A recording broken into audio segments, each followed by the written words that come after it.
मध्य प्रदेश की राजधानी में इंदौर फिर चर्चा में आ गया है। एमपी कांग्रेस कमेटी के प्रदेश अध्यक्ष जीतू पटवारी के गृह क्षेत्र यानी राऊ में कल शनिवार 6 अप्रैल को कांग्रेस बड़ा कार्यक्रम आयोजित किया गया। लोकसभा चुनाव के मद्देनजर कार्यकर्ताओं में जोश भरने के लिए इस कार्यक्रम को आयोजित किया गया। आपको बता दें कि इसमें प्रदेश स्तर के कई बड़े नेता शामिल होने वाले हैं। इंदौर में जब से लोकसभा प्रत्याशी की घोषणा कांग्रेस ने की है, उसके बाद इसे पहला बड़ा कार्यक्रम कहा जा रहा है, जो कि राऊ विधानसभा क्षेत्र में हुआ। मध्य प्रदेश की राजनीति में कांग्रेस लोकसभा चुनाव को लेकर सक्रिय दिखाई दे रही है। वहीं कांग्रेस ने एक तरफ जहां प्रत्याशियों के नाम की घोषणा करने में देरी की थी, वहीं अब मतदान की तारीख यानी 13 मई से पहले इंदौर में कांग्रेस गतिशील होती नजर आ रही है। इसके लिए कांग्रेस के कार्यकर्ताओं और पदाधिकारियों का एक बड़ा सम्मेलन इंदौर में आयोजित किया गया। जीतू पटवारी राऊ से लड़ चुके हैं चुनाव। इंदौर के राजीव गांधी चौराहे के नजदीक एक गार्डन में होने वाले कार्यक्रम में पीसीसी चीफ जीतू पटवारी भी मौजूद रहे।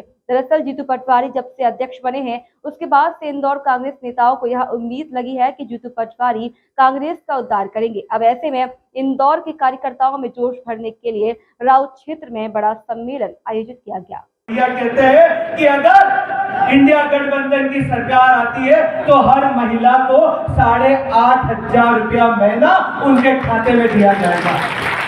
8,500 रुपया महीना हर को आपके खाते में दिया जाएगा। और इसके साथ आंगनवाड़ी में जितनी आशा कार्यकर्ता है, मिड डे मील। लोकसभा का चुनाव होने जा रहा है। कांग्रेस पार्टी ने हमारे बीच में एक बहुत ही ऊर्जावान प्रत्याशी को हमारे बीच में दिया है।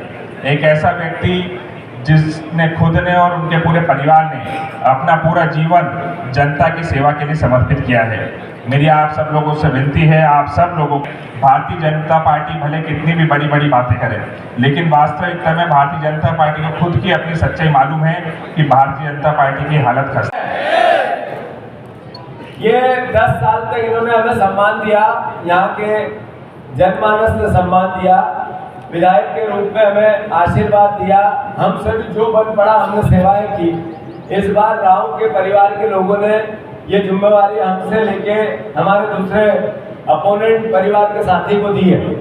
हम अपेक्षा करते हैं, आशा करते हैं वो भी सेवा करेंगे। कोई नकारात्मक और कोई ऐसी भावना जिससे छोटापन दिखे परिवार में नहीं हो सकती है, पर कुछ बातें ऐसी है जो राजनीतिक क्षेत्र में हम सबको करनी चाहिए। जैसा 10 साल हमने पद पर रहकर राव विधानसभा का प्रतिनिधित्व करके जो बन पड़ा अच्छे से अच्छा, बेस्ट से बेस्ट किया, पर जो चुनाव में बातें थी वो 3,000 बहनों को जो पैसा से आगे बढ़ना ही प्रगति का नाम है। आज जीतू भैया का परिवार बहुत बड़ा हो गया, लेकिन जीतू भैया का परिवार जहां से शुरू हुआ, आज उस भूमि पे हम लोग खड़े हैं। मैं उस भूमि के सभी लोगों को बहुत बहुत धन्यवाद देता हूं कि जो काम जीतू भैया को करना था, जो आज ये चुनाव जीतू भैया को लड़ना था, लेकिन जीतू भैया का आप दिल देखिए, अपने परिवार में एक नौजवान युवा को बीच में लाकर खड़ा कर दिया और बोला, अक्षय मैं प्रदेश की जवाबदारी देखूंगा, तू शहर की देख, राव की देख और बाकी आज विधानसभा की देख। जीतू भैया मैं आपका बहुत बहुत धन्यवाद करता हूं कि आपने मेरी ये बात रखी। जीतू भैया ऐसी सर्वप्रिय नहीं है, बहुत लोग बहुत प्रिय होते हैं, लेकिन जीतू भैया सर्वप्रिय है। उसका एक कारण है, बहुत सारी माताएं बैठी हैं और जीतू भैया एक बार नॉर्मली आदत है, जीतू भैया सबके घर में चले जाते हैं, तो एक घर में गए और काकी से पूछो कई हाल चाल है, तो काकी बोली बहुत बढ़िया। तो बोले कितना छोरा है तुम्हारा? तो बोले 4 छोरा है हमारा। तो बोले 4 छोरा कई करे? तो बोले यो पहला है, यो इंजीनियर है, यो दूसरो है, अरे ने एमबीए करियो है, यो तीसरो है, अरे ने पैरामेडिकल करियो है, तो चौथा में चुप हुई दादी। तो जीतू भैया की आदत है, बोले ये चौथो कई करे? तो बोले ये चौथो तो चोर है। तो बोले चोर है? तो बोले चोर है तो इन्हें घर से बाहर निकालो। अरे बोले इन्हें घर से बाहर कैसे निकालूं, घर में कमाने वालों तो यो ही है, बाकी 3 तो बेरोजगार है। तो जब ये बात हुई कि 3 बेरोजगार है, तो जीतू भैया ने यह बात आगे बढ़ाई और फिर जब राहुल जी ने 2024 को जब शपथ पत्र और संकल्प पत्र बनाया तो राहुल जी ने बड़ा साफ कहा कि जो लोग ग्रेजुएट हो जाएंगे और ग्रेजुएट होते से ही उनको सीधा 1 लाख रुपया उनके खाते में दिया जाएगा, अप्रेंटाइज दिया जाएगा। ये युवाओं की बात करते हैं, इसलिए जीतू भैया सर्वप्रिय है।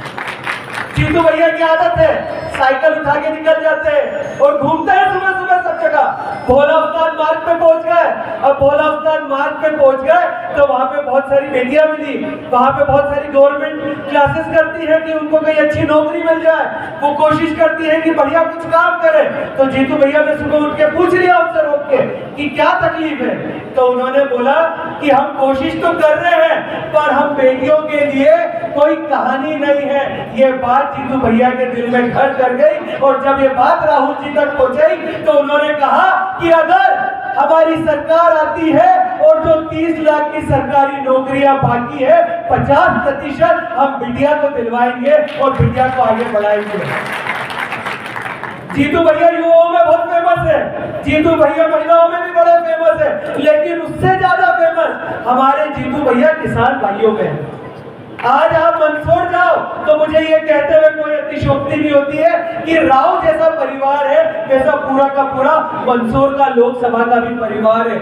लेकिन वहां पे जब एक किसान की मृत्यु हो गई, जब एक किसान को मार दिया गया और जीतू भैया वहां गए और सब किसानों से बात करी, उनका दर्द और उनका मर्म हमारे जीतू भैया ने समझा और जब वो मर्म आगे बढ़ाया जो 2 साल तक जब 2018 की सरकार आई थी उसमें भी कमलनाथ जी की योजना में था और वो जीतू भैया का दिया हुआ था। और आज फिर अगर हम ये बात करते हैं कि देश की 54% जनता